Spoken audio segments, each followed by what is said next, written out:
in the feature match. Let's not waste too much time. Let's head right down to it. It's still round one. It's still Grand Prix Milwaukee, and it's still TJ Rogers and Eduardo Sajgalik, and we're going to be kicking things off on the left side in the hands of Douglas Whitaker. It is Rakdos Burn, running cards such as Sword Point Diplomacy and Risk Factor. I am very excited about this one. On the right side of the battlefield, it is Boros Aggro, true red-white, running both colors, and we're going to kick things off with a Guildgate into a Healer's Hawk, which is going to be eliminated by a Shock. Yeah, these two cards I've not really interacted in Limited before, but I think they would have been great friends. Sword Point Diplomacy is a 3-mana card. It has you reveal the top 3 cards of your library. Your opponent then either pays 3 life or puts, for each card, they either pay 3 life or put it into your hand, and anything that they pay that 3 life for is exiled. It's going to be Swiftblade Vindicator, the 1/1, but it's got Trample, it's got Vigilance, it's got Double Strike, so it's going to be attacking for 2 here, and it's going to be Viashino jumping down already. The Pyromancer, when it enters the battlefield, 2 damage to target player. Yeah, and key here, a wizard. A wizard, which means that your Wizard's Lightning, which is a 3-mana, 3 damage, becomes 1 mana, 3 damage. A Lightning Bolt in Standard. I couldn't be happier. And here, an Aurelia Exemplar of Justice. Ooh, now this is going to be a big card. It's got Mentor as a heads up, but it's going to be attacking in 2/5. It's able to give another creature +2/+0. If it's got white, it's got Vigilance. If it is red, it gets Trample. And there's that Sword Point Diplomacy. We're going to look at the top 3, and it is Electrostatic Field, the 0/4 that deals 1 damage anytime you cast an instant or sorcery. Wizard's Lightning, the pseudo Lightning Bolt, and Shock. 1 mana, 2 damage. That card's been around for a long time, and all 3 of those are going to go to the hand. How do you feel about playing a card like that, Eduardo? I think it's fine. Doug's plan here is essentially to play a bunch of burn effects, such as Wizard's Lightning, Shock, even going as far as Sovereign's Bite, and then combine that with Sword Point Diplomacy and Risk Factor to either draw cards, which should be more burn spells, or deal damage. Here, Bradley decided to give the Wizard's Lightning and Shock, which kind of surprises me because those 2 cards together can take down Aurelia Exemplar of Justice, and it's Bradley's best bet to take down this game. So I think here, yeah, there was an option to pay 3 life to say decline the Wizard's Lightning, especially with a Viashino Pyromancer in play. Yeah, and no removal spell on that Pyromancer, so Whitaker is still going to have access to that as a Lightning Bolt. It's a 2-mana play. We're going to start off with the Electrostatic Field, so every time that Whitaker casts an instant or sorcery, there's going to be 1 damage going across the battlefield to the face of Carr.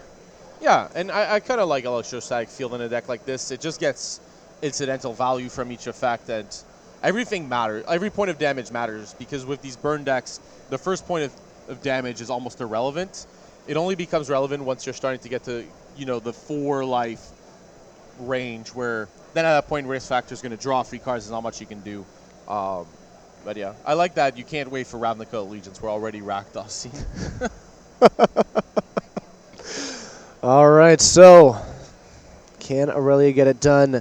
Whitaker, I think, considering the other options, there's 3 mana. It would cost 2 of those to eliminate that Aurelia and be only a Healer's Hawk and a Swiftblade Vindicator.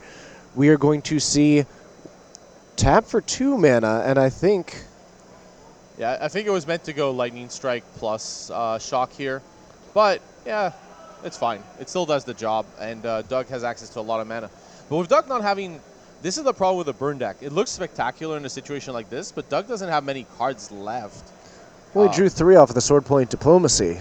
So now he just needs to find himself a Risk Factor or another Diplomacy to keep that hand full. He's got 8 copies, 4 of each. More of these Swiftblade Vindicators coming down to the battlefield. They are 1/1s without any of that mentoring. And both well, I guess the Electrostatic Field is able to handle that one pretty nicely. It's a 0/4. It just blocks. Though they would beat the Viashino Pyromancer in combat because they do have that double strike. Yeah. So. But yeah, Boros Challenger, that solves the problem. And even something like Healer's Hawk can be a huge problem for this Rakdos burn deck. Every point of damage, again, matters.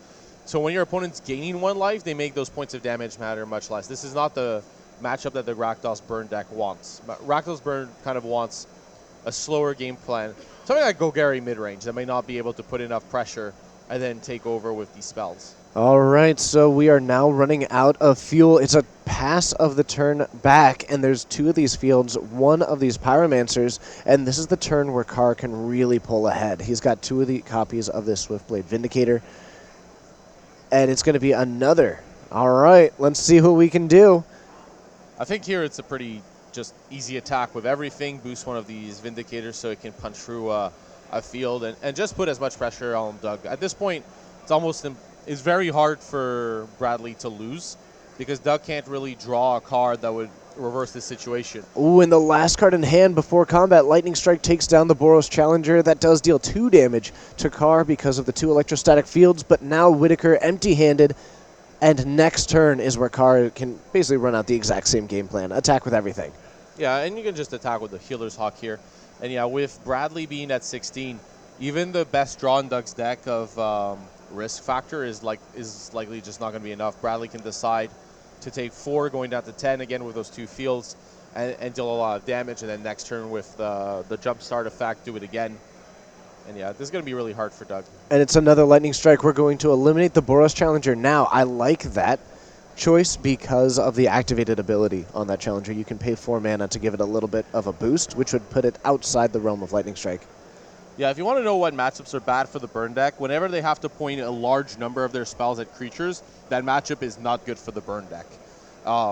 If it's a small number, say the Golgari mid-range deck has 1 card you care about, which is Wildgrowth Walker, then killing that is primary. But the rest can be stopped with fields and with a bit of time. So that you're less concerned about.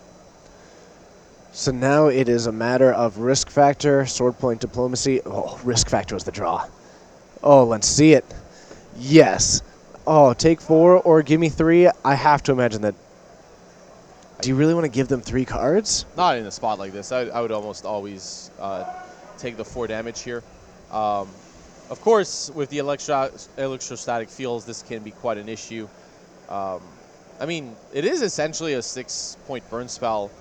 But yeah, with Aurelia, Aurelia's going to be really important here. It's going to also mean +2 life, since this Healer Hawk is going to now be a free one, and that's going to roughly take over the game in short order. Yeah, I think that is going to be a little bit of an interesting decision point, where if you go for the Healer's Hawk as opposed to like the Swiftblade Vindicator, one is faster, the other one actually puts you outside of the range of that card. So that Healer's Hawk is going to attack. Looks like it did not actually have the boost from that Aurelia, though. Okay. It could have, of course. Beginning of combat, you can choose to give a creature +2/+0. So it could have had the boost from the Aurelia Exemplar of Justice here. But yeah, here, Doug, it's actually a pretty simple turn. If you draw something for Risk Factor, a bad card, you can just Risk Factor now. If you drew another Sword Point Diplomacy or Risk Factor, you'd cast that. A removal spell is kind of in between where you're not sure, but yeah. Like this Wizard's Lightning, for example, it was kind of rough. You could have decided to Wizard's Lightning the Healer's Hawk, but yeah, Bradley here is just going to go to 4. So we're down to 4. There's an Aurelia, a Healer's Hawk, which is, I mean, it's been swinging every turn. I have no doubt in my mind that that's going to continue. We're continuing to draw options that eliminate tapped creatures. That's not that good against this board. And it's probably going to be a swing in for 3 with the Healer's Hawk. Looks like we are indicating that one, so I imagine that that's the trigger pointing at it. Yeah, and by the way, you can see why these decks don't play Seal Away normally, these aggressive decks. In a situation like this, Seal Away is not the card you want. You want more cards to apply pressure, not cards that kind of defend. That's why you've seen these white decks almost exclusively play Conclave Tribunal, is because they're cards that allow you to continue pushing damage, not dealing with a threat on your opponent's side. 6 mana. Oh. What? Banefire! That's the Banefire for 5. Banefire for 5. That's exact Banefire. There's only 1 in the deck, and that locks it up. Yes! It's Banefire, Eduardo. I love it. 7 damage off of that. The electrostatic fields carry the last bit of damage, and now we are moving into the realm of Carr versus Whitaker. Carr on the play goes turn 1 Healer's Hawk. What a way to end game one. I'm so happy about that. That was that was a fun way to end game one indeed. Healer's Hawk attacks in. That lifelink going to be a really nice tool against a deck that's got burn anywhere in the name. It's going to be a Dragon Skull Summit, and we're going to fire down a Viashino Pyromancer back down to 19 for both of these players. Also known as one attack from Bradley. Basically. Basically. Looks like we've got another Fanatical Firebrand in hand as well, and so that is going to be the 1-1. It's able to remove this Pyromancer if needed. Attacking doesn't seem amazing, but I guess it either trades or it deals damage, and it puts that decision on Whitaker as opposed to yourself. Yeah, I think here because that decision's on Whitaker, you might as well just use it to kill the Pyromancer. You don't want to give your opponent decisions ever, which, of course, when you're playing the Sword Point Diplomacy risk factor deck kind of gives you my views there. But also, it's a wizard, right? So, like, being able to play a tempo Wizard's Lightning can be an issue. And you kind of see that here. Obviously, Doug had access to the second Pyromancer, so it wasn't too bad here. And we're going to eliminate one of these Healer Hawks. Going for it at this stage before the untap is a little bit interesting to me, choosing to go for that during the main phase. Is there anything that really stands out to you as the rationale for that? Not really, unfortunately, here. Since there's a lot you can react to, and even if you were worried that your opponent had a pump effect in the deck, the only one that I would see being constructed playable is the Boros split uncommon. Yeah. So, and he only gives +2/+2. Yeah, and looking at this, we now have that Legion War Boss on the battlefield, which is going to create a Goblin. That's going to be attacking. You've also got this Firebrand, which is not... Okay, they're all going to attack. So it's a hit in for 3. We're just going to offer up that Pyromancer to the Fanatical Firebrand, but the Goblin and the Hawk hit in just fine. Whitaker definitely on his back foot in this match, or in this game. Yeah, but I mean, in the match, really, this is not the match that the Rakdos Burn deck wants. Healer's Hawk is not a card you want to face when your plan is to have your opponent just decide between a rock and a hard place. And it's going to be Sword Point Diplomacy, Mountain, Shock, Electrostatic Field. Last time we saw a card put all 3 of these cards into the hand, that had to, I think that was just his mentality, keep my life total high, make him spend the mana to deal the damage. And it looks like we're just going to get rid of the Electrostatic Field, and the others are going to be going to the hand. So we're going to have a Shock there, and that eliminates the Legion War Boss, and it's going to be right back to Carr. Interesting to put that into hand, both the tool to cast it and the card that would eliminate that War Boss. Yeah, out of those cards, Shock is the one card I would not have tried to give to my opponent because it can deal with the Legion War Boss and the Healer's Hawk. And the way you're losing this game is by having your frets taken care of. So, yeah, I think putting that Shock should have been in exile for sure. If it was just the Lonely Mountain, that would have been decent, and you only take 6 from that sequence if you do still want to get rid of the Electrostatic Field. So the hit in for 2, we've got Whitaker untapping, and we've got options. 3 mana here. Is it going to be a risk factor? Yes.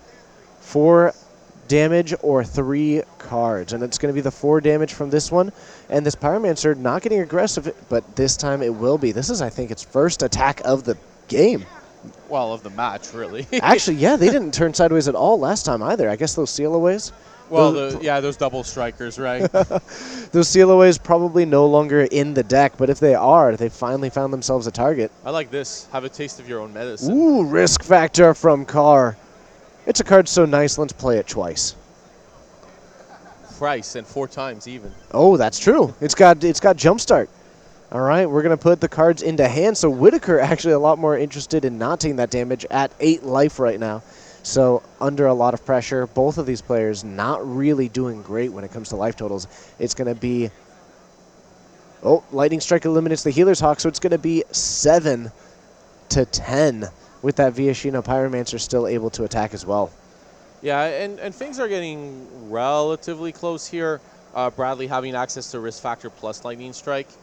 That Electrostatic Field is a really nice option against the Goblin. We find ourselves another copy of Risk Factor using this one rather than the one in the graveyard. So that means that there is quite a few options, and Carr took the damage down to 5, then down to 3 from the Pyromancer.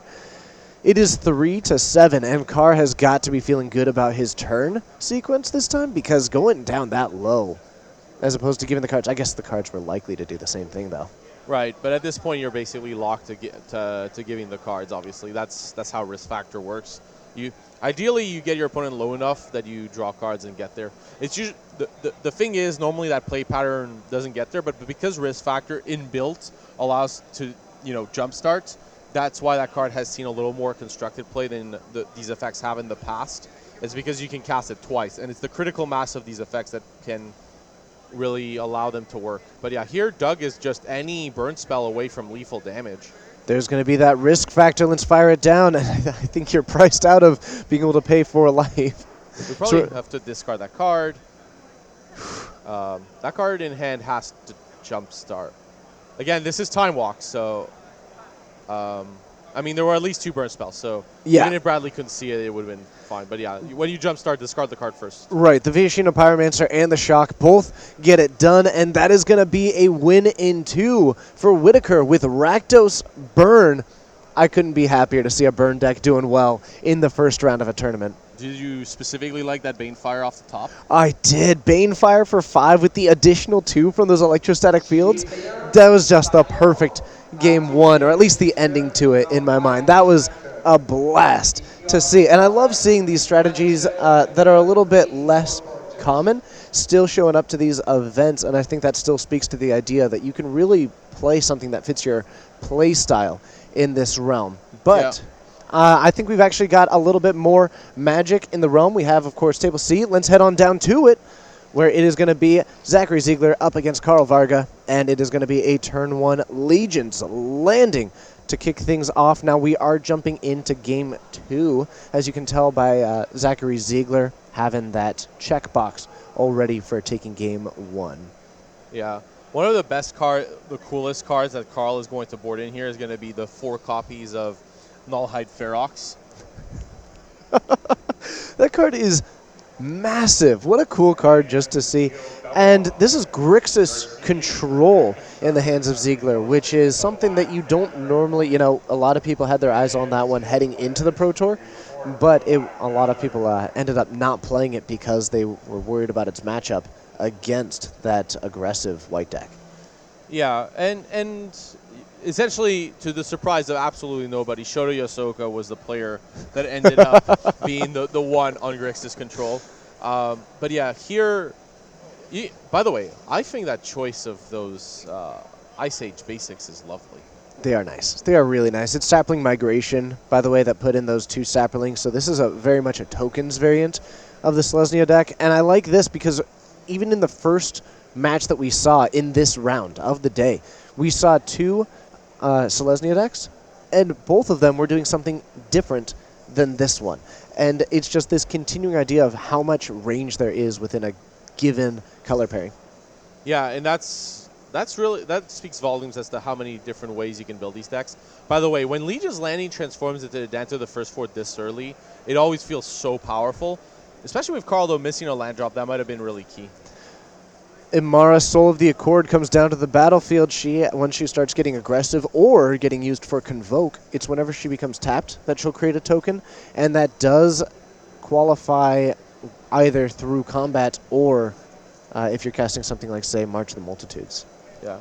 And interestingly here, Zachary putting Nicol Bolas the Ravager in the graveyard, trying to find, essentially going that the 4/4 flyer is likely not going to be enough as the game is going to develop, and was trying to find one of the sweepers, Ritual of Soot, Golden Demise, Fiery Candidate, that style of card. Mm-hmm.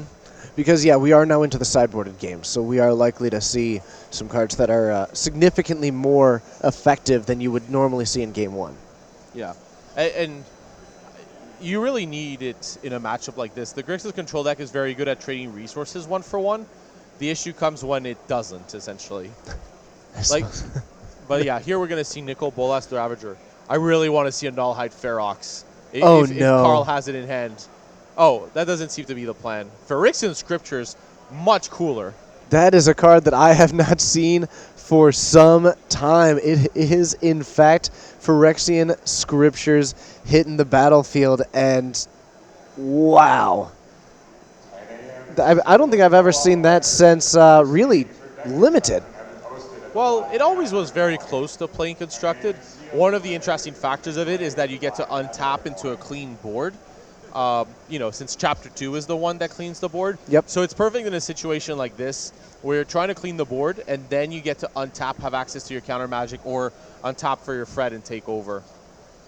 Yep, and that first ability is going to put a +1/+1 counter on a creature, onto target creature.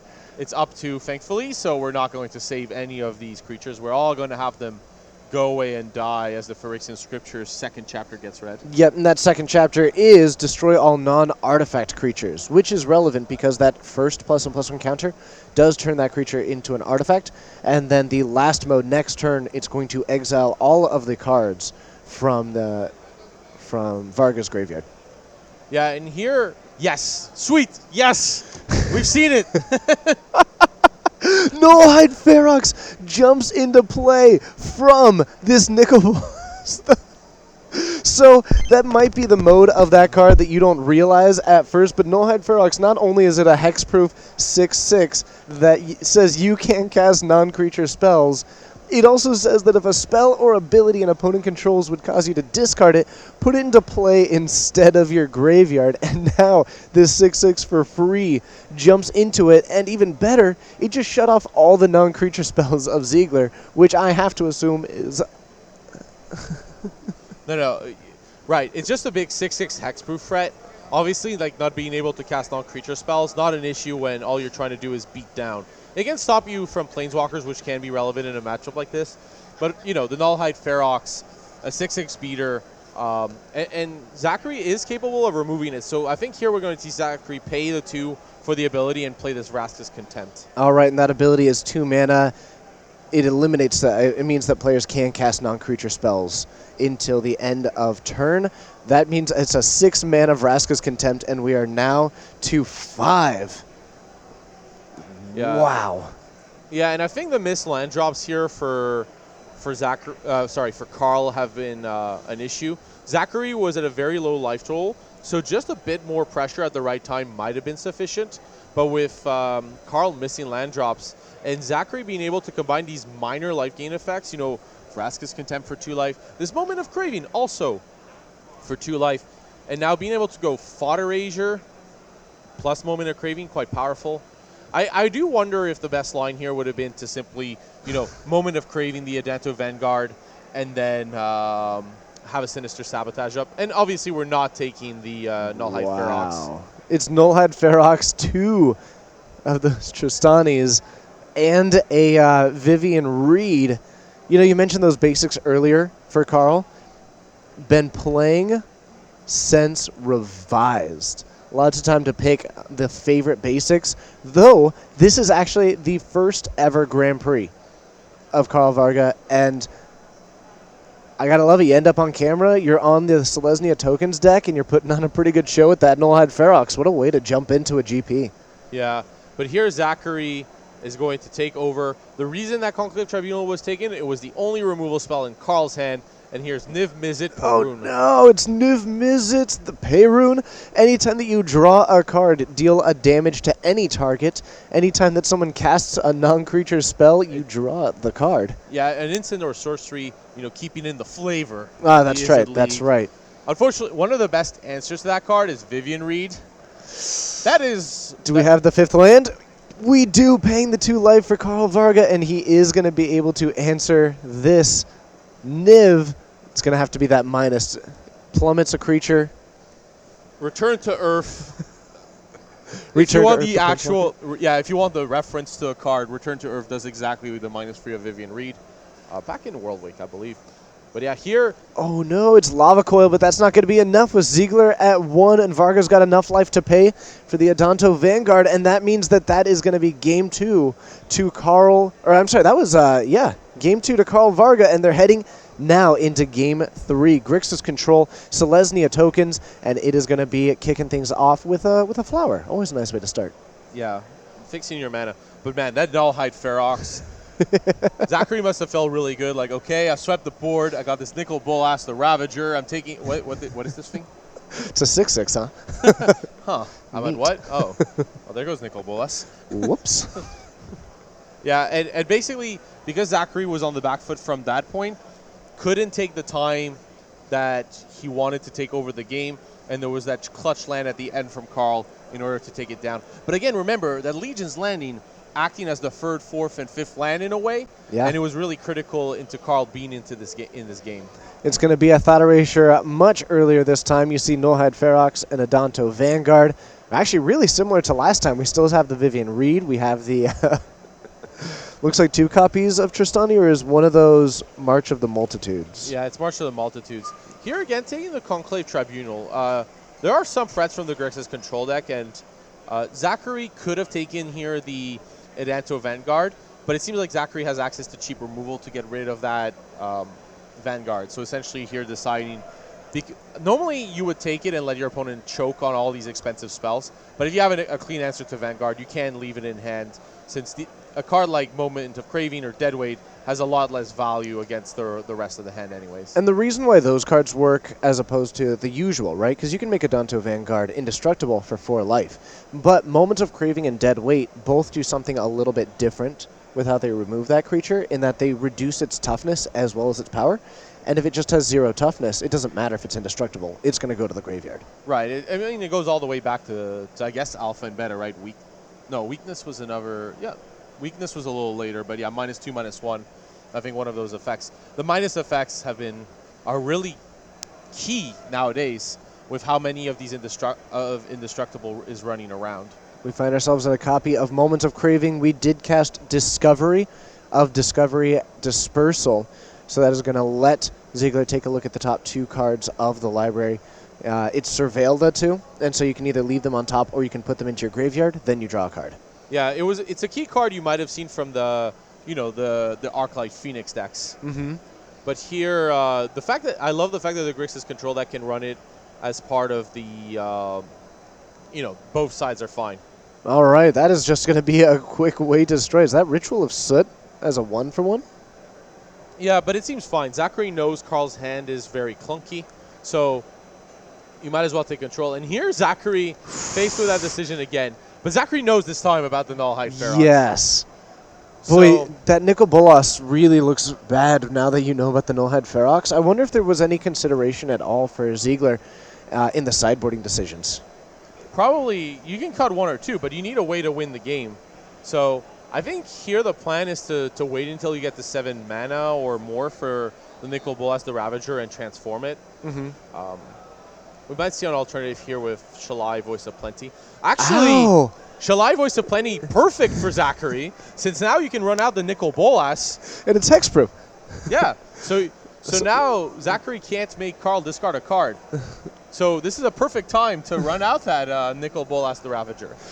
Oh my goodness. I'm going to quickly just make sure here that it is in fact target. Oh, it's each opponent. So somebody in chat probably told us we were wrong, but thankfully we got that corrected before too much went wrong. So we got your back, Twitch chat. Don't do it, Ziegler. Don't do it. The thing is, that's why having the card in front of you is good. You get to read it every time. That's true. That's true. Reading the card explains the card, you know? No. But yeah, each opponent discards a card, so not affected by the hexproof. So that is going to be Shalai, Voice of Plenty, swinging in for 3, and we're going to get in a little bit of damage. Carl Vargas still at 20. I like this sequence. Going Nicol Bolas the Ravager, letting that Nullhide Ferox come into play, and then slamming down Phyrexian Scriptures. Ooh, and that's going to make this Nicol Bolas a 5/5. Next turn, you sweep the field, and you're left with either the 5/5 or you can transform it next turn. Yeah, and here... Wait, is this lethal damage? We have 6, 9, 10, 11. We're short damage. Well, Carl has access to Conclave Tribunal though in hand, so maybe going for a tempo play. As long as there's not another green source that hits the battlefield as well, then there's not going to be that Anthem from Shalai. Yeah, or the Vivian Reed in Carl's hand that Zachary knows about, which would also be really bad here. So, but yeah, here paying for an Nullhide Ferox, and that... Actually, now that I think about it, that March of the Multitudes couldn't have been cast to start with. Oh, you know what? That's right. And I bet that's why they're bringing the judge over here right now, because we did see that March of the Multitudes. Yeah. Time Walk Magic. Yeah. Time Walk Magic happening right here.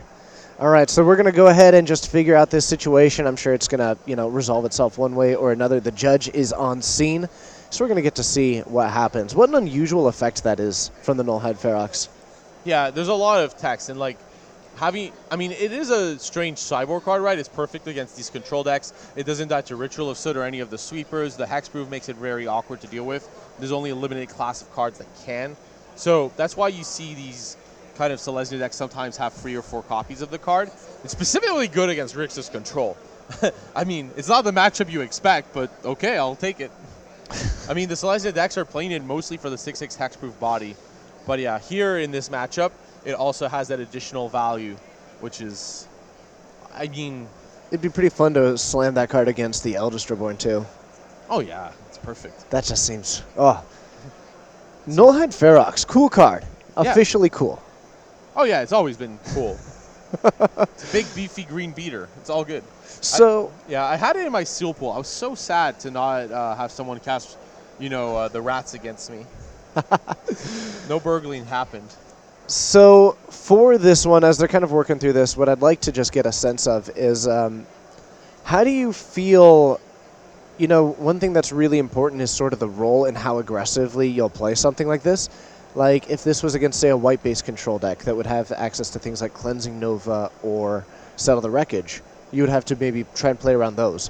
When you're this green-white playing the aggressive deck against Grixis control, what kind of things are running through the mind of Varga as far as how to play around these controlling elements? You have a lot of late game power. Something like Vivian Reed is the perfect epitome of that late game power. But yeah, here what we're going to see is essentially Carl not being able to cast that March of the Multitudes. Likely just redraw the card. They put a card back on top at random, but Carl will be able to just redraw that card anyways. And we're going to be able to move on with this board state. Based on what we've seen, I wouldn't be surprised if Carl decides to go for Pain 2 for Nullhide Ferox, using Shalai plus the free mana to Conclave Tribunal the Phyrexian Scriptures in order to have a board, plus attacking for 6 with the Ferox here. Yeah, and that Conclave Tribunal is such a nice answer. Exiling any non-land permanent as opposed to a creature, which is what we've seen on some of those effects as well in the past, can be a great way to just get yourself out of a bind. Yeah, but here, it's just a hexproof board. Zachary can't target Carl. There's Nullhide Ferox has hexproof twice. Right. Actually, now that I think about it, even if you made the Nullhide Ferox lose abilities, I'm just going to read the text of the card quickly.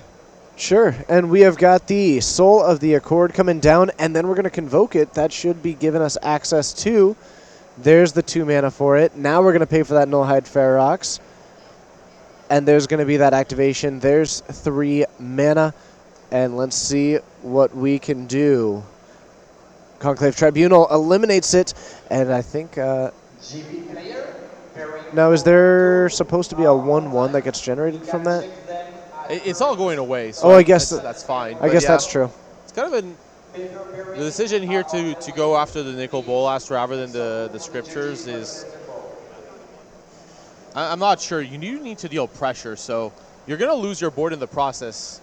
At that point, playing the Emera didn't seem necessary in that situation.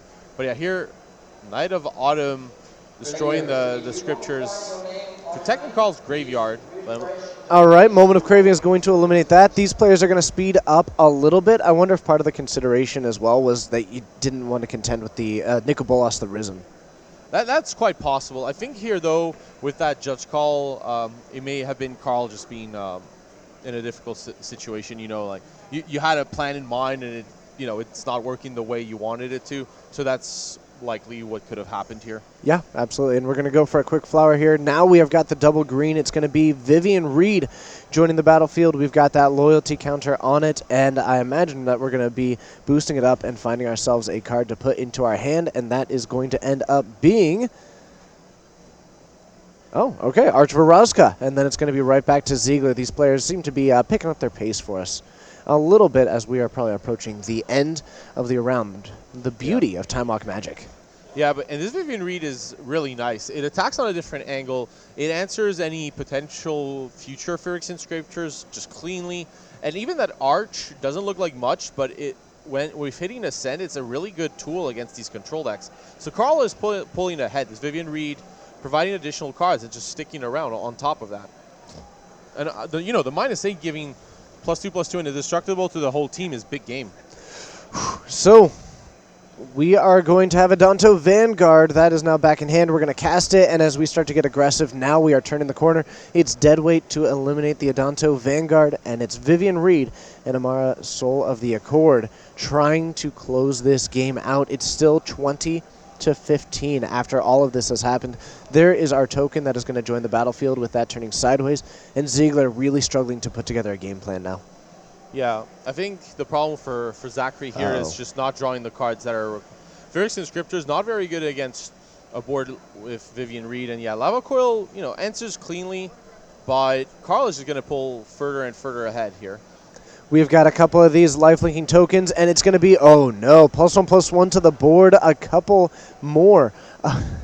This is not where you want to be. You've got lifelink all over the field. You've got that nice anthem, and I suppose, just in case Entrancing Melody comes out, it's not going to actually work out. And that is going to be the end of the matchup. Carl Varga is going to take down his first match of his first ever Grand Prix. What a nice way to walk away from that one here in round 1 in Milwaukee. Yeah, that was kind of a cool moment. Nicol Bolas, the Ravager, getting slammed down by Nullhide Ferox. All right, well, that is going to do it for round 1 here at Grand Prix Milwaukee. I'm TJ Rogers. This is Eduardo Sajkovic, and we'll be right back with round 2.